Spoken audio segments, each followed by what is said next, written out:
আমি একটি ধুলোমাখা পুরানো সিন্দুক যেখানে নবীজির জন্মের প্রায় 1000 বছর আগে লেখা একটি পুরানো চিঠি পাওয়া গেল। আর সেই চিঠি পড়ে নবীজি সাল্লাল্লাহু আলাইহি ওয়াসাল্লামের চেহারায় ফুটে উঠল এক অপূর্ব হাসি। কিন্তু সবচেয়ে বিস্ময়কর কথা হল, এই চিঠি লিখেছিলেন এমন এক বাদশা যিনি নবীজির জন্মেরও 1000 বছর আগে মারা গিয়েছিলেন। তবুও তিনি জানতেন শেষ নবী আসবেন।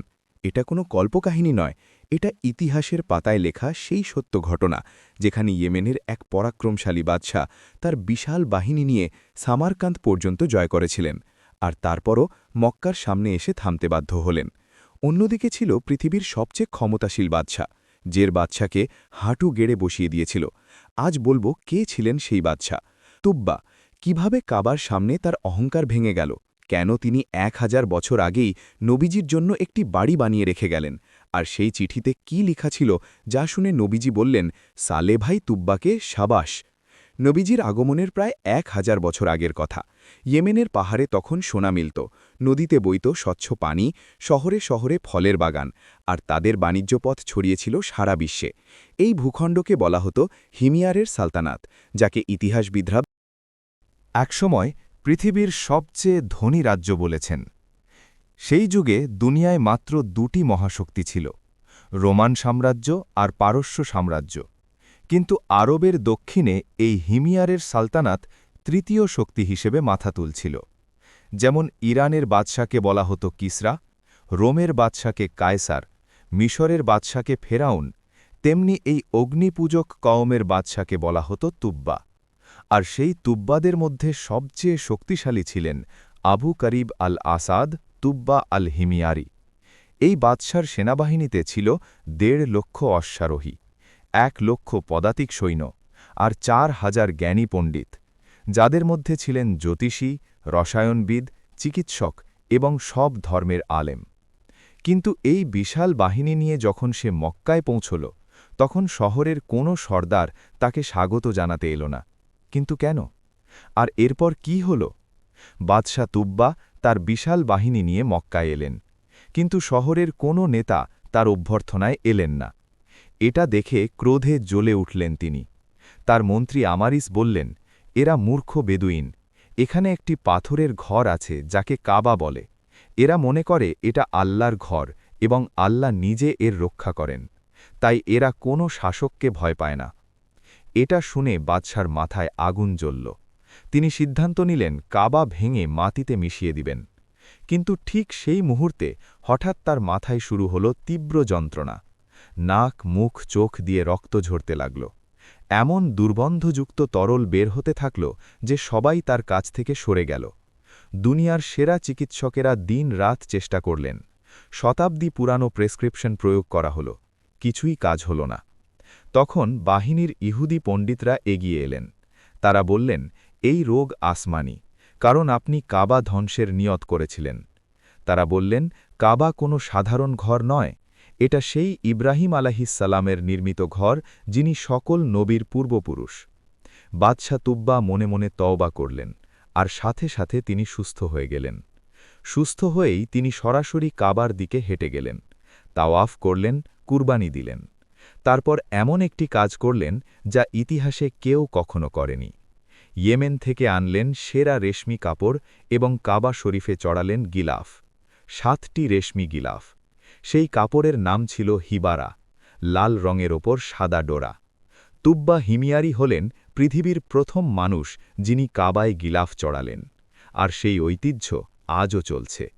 প্রতি বছর কাবায় যে কিসওয়া চড়ানো হয়, সোনার সুতোয় কোরআনের আয়াত খচিত সেই মূল্যবান কাপড়, তার শুরু হয়েছিল সেই তুব্বার হাত ধরেই। 1000 বছর পুরানো একটি সুন্নত। মক্কা থেকে উত্তরে যাত্রা করলেন তুব্বা, পৌঁছালেন এক অদ্ভুত সুন্দর শহরে, খেজুর বাগানে ঘেরা মনোরম আবহাওয়ার এক ভূমিতে।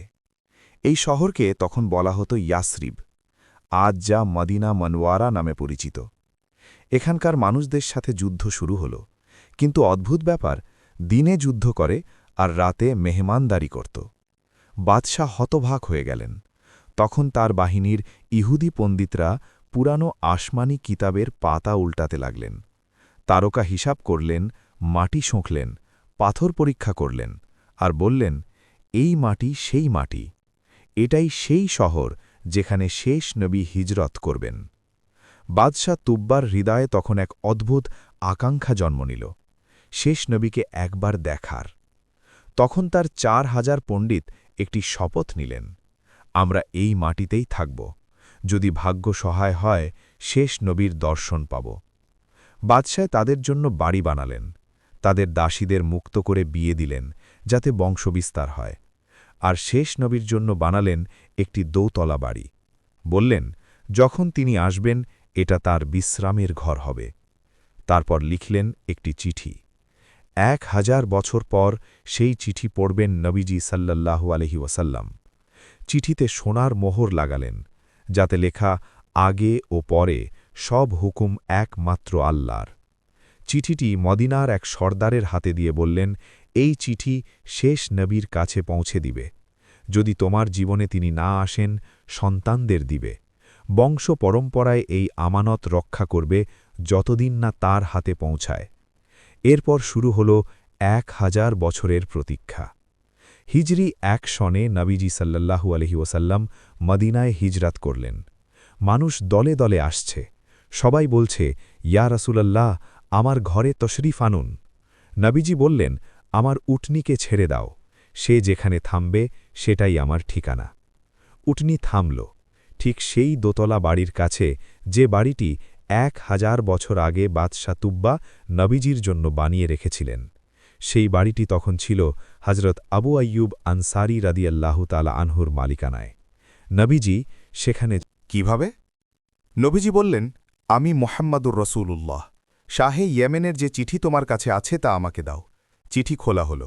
সেই চিঠিতে লেখা ছিল, আল্লাহর সবচেয়ে তুচ্ছ মাখলুক তুব্বা আল আউয়ালের পক্ষ থেকে সৈয়দুল মুরসালিন মোহাম্মদুর রসূলুল্লাহ সাল্লাল্লাহু আলাইহি ওয়াসাল্লামের নামে। আম্মা বাদ, আমি আপনার উপর ঈমান আনি, আপনার উপর যে কিতাব নাজিল হবে তার উপরেও ঈমান আনি। আমি আপনার দ্বীনের উপর আছি। যদি আপনার দর্শন পাই সৌভাগ্যবান হব, যদি না পাই কিয়ামতের দিন আমায় ভুলবেন না। আমি আপনার প্রথম উম্মতদের একজন। আপনার আগমনের আগেই আপনার সাথে বায়াত করছি। আমি সাক্ষ্য দিচ্ছি আল্লাহ এক এবং আপনি তার সত্য রাসূল। চিঠি পড়ে নবীজি সাল্লাল্লাহু আলাইহি ওয়াসাল্লাম বললেন, সালেহ ভাই, তুব্বাকে শাবাশ। এবার ইতিহাসের সবচেয়ে বিস্ময়কর বিপরীতমুখী ঘটনা। সেই ৪,০০০ ইহুদি পণ্ডিত যারা ১,০০০ বছর ধরে মদিনায় বসে শেষ নবীর অপেক্ষা করছিলেন, তারা প্রজন্মের পর প্রজন্ম ধরে আরব গোত্রগুলোকে বলে এসেছিলেন, আমাদের মসিহা আসছেন। কিন্তু যখন সেই নবী এলেন, তারাই সবার আগে অস্বীকার করল। কারণ তারা ভেবেছিলেন নবী আসবেন বনি ইসরাইলের মধ্য থেকে, কিন্তু নবীজি ছিলেন বনি ইসমাইলের সন্তান। হিংসা, গোষ্ঠীবর্গ আর দুনিয়ার লোভ তাদের অন্ধ করে দিল। কোরআন বলছে, তারা তাকে চেনে যেমন নিজেদের সন্তানকে চেনে, কিন্তু তারপরেও সত্য লুকিয়ে রাখল।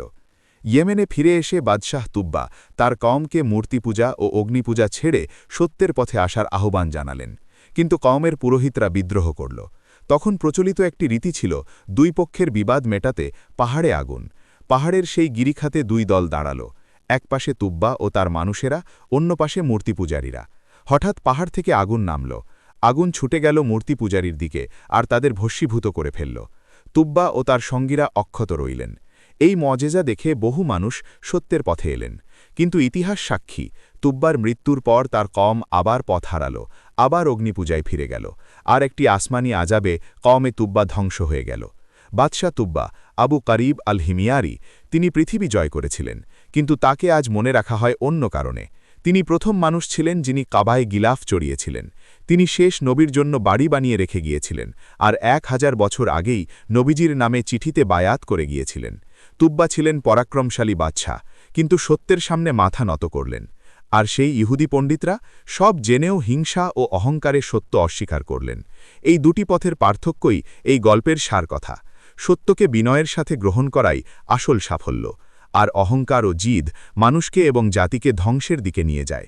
নবীজি সেই চিঠির শেষে যা বলেছিলেন তা আজও হৃদয়ে কাঁপায়। সালেহ ভাই, তুব্বাকে শাবাশ। ১,০০০ বছরের বিশ্বাস, ১,০০০ বছরের অপেক্ষা, আর মাত্র একটি চিঠি যা অমর হয়ে গেল।